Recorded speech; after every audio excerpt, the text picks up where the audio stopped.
அனைவருக்கும் வணக்கம். நம்ம நேராக டாபிக் போயிடலாம். நம்ம உங்களை கோடீஸ்வரராக்கும் 6 குணங்கள், அதை பற்றி தான் பேச போகிறோம். இந்த 6 குணங்களை நீங்கள் பெற்றிருந்தால் மட்டும்தான் நீங்கள் கோடீஸ்வரராக முடியும்.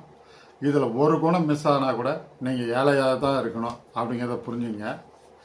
அதனால் நீங்கள் முதல்ல 1 கோடி சம்பாதிக்கிறது தான் ரொம்ப கஷ்டம். அப்புறம் அந்த 1 கோடி பல கோடியாக சம்பாதிச்சு கொடுத்துரும். அந்த 1 கோடி சம்பாதிக்கிற வரைக்கும் நீங்கள் சிக்கனமாக உங்கள் செலவுகளை குறைத்து மாத வருமானத்தை பெருக்கி ரொம்ப சிரமப்பட்டு தான் அதை அடைய முடியும் அப்படிங்கிறத புரிஞ்சுங்க. இன்றைக்கி ஏற்கனவே சொல்லியிருக்கேன், பெரும் செல்வந்தராக இருப்பவர்கள் ஒரு 75% அடுத்த வாரிசுதாரர்கள் அந்த பணத்தை வைத்து காப்பாற்ற முடியவில்லை அப்படிங்கிறத புரிஞ்சுங்க. அதனால் செல்வந்தரானவங்க அத்தனை பேரும் ஒரு 75% பீப்புள்ஸ் நம்ம ஏழ்மையிலேருந்து தான் வந்திருக்காங்க. அதுக்கு நிறையா உதாரணங்களை பழைய அத்தியாயத்திலலாம் கூறியிருக்கேன். அதெல்லாம் பாருங்கள், டைம் இருக்கும்போது பாருங்கள். முதல் முக்கிய குணம் அதாவது விஞ்ஞானி ஐன்ஸ்டீன் சொன்ன 8வது அதிசயம் காம்பவுண்ட் இன்ட்ரெஸ்ட் அப்படிங்கிறது தான். இந்த காம்பவுண்ட் இன்ட்ரெஸ்ட்டை பற்றி அடிக்கடி நான் சொல்லணும்னு நினச்சிட்டே இருந்தேன். இதில் ஓரளவுக்கு சுருக்கமாகவும் அதே சமயத்தில் தெளிவாகவும் சொல்லிடுறேன். ஏன்னா அதுதான் நம்மளுடைய சேனல் நோக்கம். மற்றவங்கெல்லாம் அதை போட்டு குழப்புன்னு குழப்பாங்க.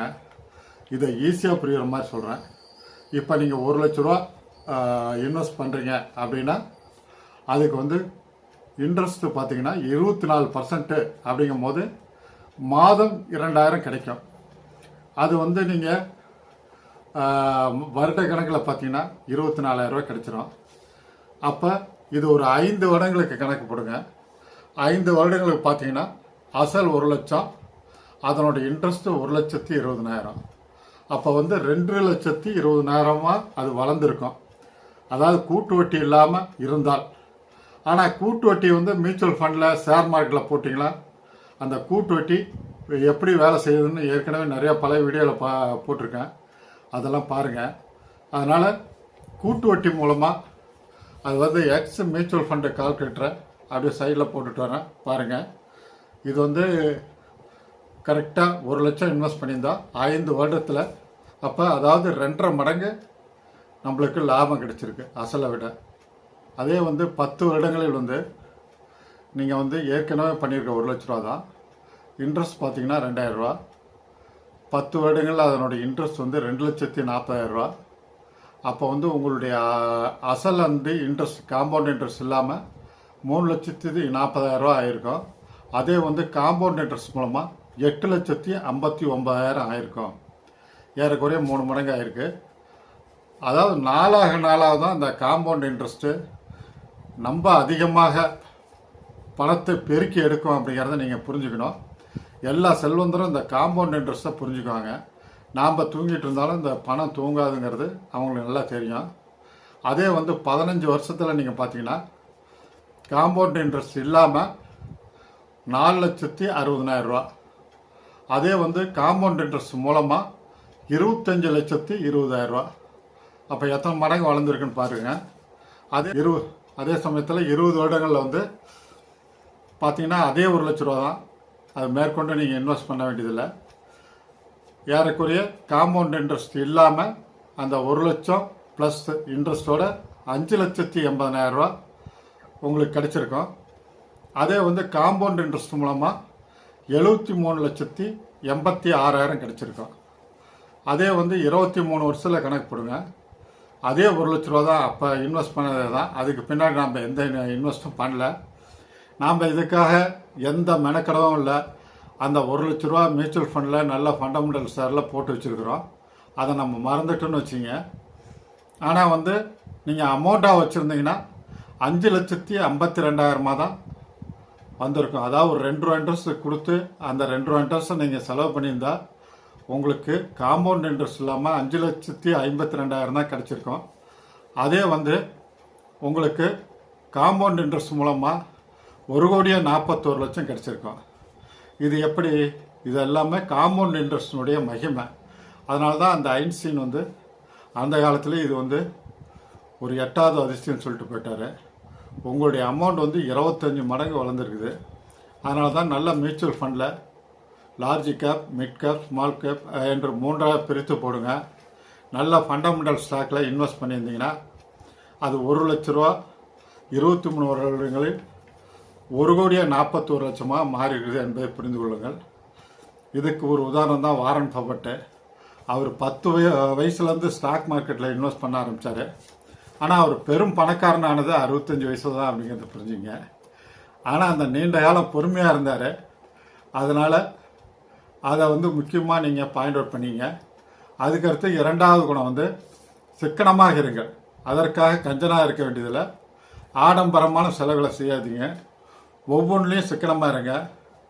அதுக்கு ஒரு உதாரணமாக பால் கட்டி அப்படிங்கிற உலக பணக்காரர் ஒருத்தர் இருந்தார். அவர்கிட்ட ஒரு ஸ்கூல் டொனேஷன் கேட்க ஒரு 4-5 பேர் சென்றிருந்தார்கள். அவர் டேபிள் லேம்ப் போட்டுட்டு எல்லா லைட்டையும் ஆஃப் பண்ணிட்டு அந்த டேபிள் லேம்பை பயன்படுத்தி இதை எழுதிட்டு இருந்தார். இதை பார்த்துட்டு அந்த 4-5 பேரும் இவர் இவ்வளோ கஞ்சனாக இருக்காரு, இவர் எந்த அமௌண்ட்டை கொடுக்க போகிறாரு அப்படின்னு நினச்சாங்க. விஷயமான உண்மை என்னென்னா, அவர் உட்கார சொன்னார். உட்காந்தாங்க. அப்புறம் எவ்வளோ எதிர்பார்க்குறீங்கன்னாங்க. அவங்க ஒரு அமௌண்ட்டை சொன்னாங்க. இது ஸ்கூல் மேட்ரு, நல்ல விஷயம் தானே அப்படின்ட்டு. அவர் எதிர்பார்த்ததோட 10 மடங்கு அந்த செக்கில் இருந்தது. அப்புறம் தான், ஐயா எங்களுக்கு ஒரு டவுட்டு, நீங்கள் இவ்வளோ சிக்கனமாக இருக்கிறீங்க, நீங்கள் எதுவும் பணம் தரமாட்டீங்கன்னு நினச்சோம் அப்படின்னு சொன்னாங்க. அதுக்கு அவர் சிரிச்சிட்டே பேசினார். நான் இவ்வளவு சிக்கனமாக இருக்கவங்க தான் உங்கள் ஸ்கூலுக்கோசரம் ஒரு பெருந்தொகையை உங்களுக்கு செலவிட முடிஞ்சுது. அதனால் எல்லோரும் சிக்கனமாக இருங்க அப்படின்னு சொன்னார். இது ஒரு உதாரணமான விஷயம். இந்த மாதிரி நம்ம இதில் மாதம் நம்ம ஒரு பட்ஜெட் போடுங்க. இதில் சிக்கனமாக பண்ணி, எவ்வளவு சிக்கனமாக பண்ணி அதை அந்த சேமிப்பை முதலீடாக பண்ணுறீங்களோ அந்த அளவுக்கு நீங்கள் வெகு விரைவில் ஒரு கோடீஸ்வரர் ஆகிவிடுவீர்கள் என்று புரிந்து கொள்ளுங்கள். 3வது குணம் ஃபஸ்ட்டு இலக்கை ஃபார்ம் பண்ணுங்கள். ஒரு இலக்கு இல்லாத மனிதனே கிடையாது. அதனால் குறுகிய கால இலக்கு, நீண்ட கால இலக்கு அப்படின்னு வைங்க. குறுகிய காலத்தில் இவ்வளோ சம்பாதிப்புன்னு எய்மைங்க, அதை நோக்கி செயல்படுங்க. அதே சமயத்தில் நீண்ட கால இலக்கு ஒரு 10 வருஷத்துக்கு வைங்க. அந்த இலக்கை நோக்கி செயல்படுங்க. அது செயல்படும் போது பார்த்தீங்கன்னா 3 குணங்களை நீங்கள் மறந்துட வேணாம். தன்னம்பிக்கை, உழைப்பு, விடாமுயற்சி. இந்த 3 குணங்களையும் நீங்கள் பயன்படுத்துங்க. எவ்வளோ சம்பாதிக்கணும்னு நீங்கள் முடிவு பண்ணுங்கள். நீங்கள் இலக்கு வைக்கலைன்னா கடைசி வரைக்கும் நீங்கள் ஏழையாக தான் இருக்க வேண்டி வரும். பட் 30 வயசில் நான் $1 கோடி சம்பாதிப்பேன், அப்படி சம்பாதிக்கணும்னா இந்த மாடியிலேருந்து கீழே விழுந்து தற்கொலை பண்ணிக்கிறேன் அப்படின்ட்டு ஃப்ரெண்டுக்கிட்ட சவால் விட்டார். ஆனால் அவர் 33 வயதில் தான் $1 கோடி ஈட்ட முடிஞ்சுது. அதனால் நீங்கள் பெரிய இலக்காக வைங்க. கொஞ்சம் காலங்கள் தாழ்ந்தாலும் நீங்கள் வெற்றி பெற்றவர்கள் ஆவீர்கள் என்பதை புரிந்து கொள்ளுங்கள். அதுக்கடுத்து 4வது குணம், மாத வருமானத்தை பெருக்குங்கள். இதுக்கு நிரூபிக்கப்பட்ட வெற்றி முறைகளை பயன்படுத்துங்க. அதாவது முதலில் மாத வருமானத்தை நிர்ணயிங்கள், அதை நோக்கி செயல்படுங்கள். அதே தான் தன்னம்பிக்கை, உழைப்பு, விடாமுயற்சி என்ற 3 குணங்களையும் பயன்படுத்துங்கள். கண்டிப்பாக வெற்றியடைய முடியும். அதுக்கு நிரூபிக்கப்பட்ட வெற்றி முறைகளையும் பயன்படுத்துங்க. ஸ்லோகங்களாக சொல்லுங்கள், எழுதுங்க, மனச்சித்திரம்லாம் காணுங்க. அது தனி வீடியோவில் போட்டிருக்கேன், பார்த்து கண்டிப்பாக பயன்பெறுங்க. 5வது குணம் பணத்தை நேசிங்க. அதாவது பணத்தை ஈர்க்க கற்றுக்கொள்ளுங்கள். பணத்தின் மீது ஆசைப்படுங்க. அப்போ தான் நீங்கள் ஒரு கனவு காணுங்க, எவ்வளோ சம்பாதிப்புன்னு கனவு காணுங்க. அதுக்கு உதாரணமாக அம்பானியனுடைய சிறுவயது கதையெல்லாம் சொல்லியிருக்கேன். அவர் சிறுவயதில் அப்படி தான் கனவு கண்டார். ஒரு சுழலும் நாற்காலியில் உட்காந்துட்டு இருக்க மாதிரி, ஒரு ஏசி ரூமில் உட்காந்துட்டு இருக்க மாதிரி, ஒரு ஸ்டார் ஹோட்டலில் டிஃபன் சாப்பிட்ற மாதிரி, ஒரு ஆடம்பர காரில் பயணம் பண்ணுற மாதிரி, இப்படியெல்லாம் ஒரு கனவு கண்டு கொண்டே இருந்தார். அப்படி கண்டுகொண்டே இருந்ததுனால தான் அவர் பெரும் பணக்காரராக முடியுது. எனவே நீங்கள் நாம் பணம் சம்பாதிக்கிறது என் வேலை இல்லை, நான் டெய்லி நிம்மதியாக தான் இருக்கணும், உடல்நிலை ஆரோக்கியமாக இருந்தால் போதும் அப்படின்னு நினைக்கிறீங்க, கண்டிப்பாக ஏழையாக தான் இருப்பீங்க. ஏன்னா உடல்நிலை முக்கியம், அதே சமயத்தில் பணம் சம்பாதிக்கிறது முக்கியங்கிறத நீங்கள் புரிஞ்சுங்க.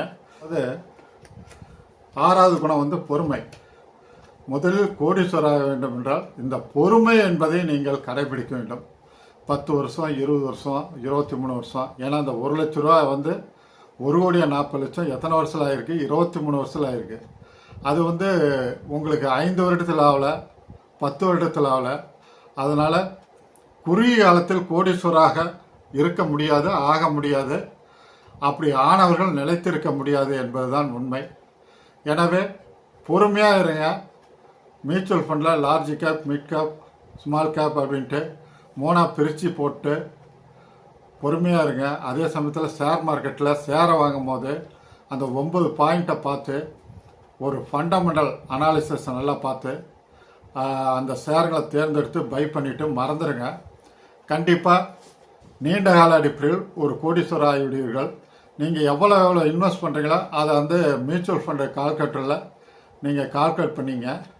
உங்களுடைய இன்வெஸ்ட்மெண்ட் அதிகமாக இருந்ததுன்னா நீங்கள் வெகு சீக்கிரம் 1 கோடியை எட்டி விட முடியும்.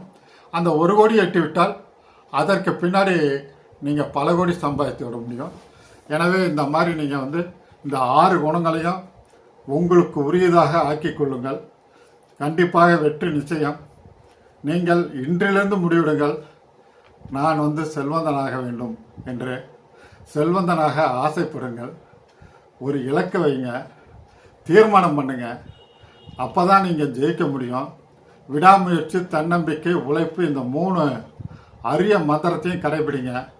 நீங்கள் மாத வருமானத்தை பெருக்கணும்னு நீங்கள் முடிவு பண்ணிட்டீங்கன்னா அதை தடுக்கிறதுக்கு எந்த சக்தியாலும் முடியாது. மாத வருமானத்தை பெருக்குங்க.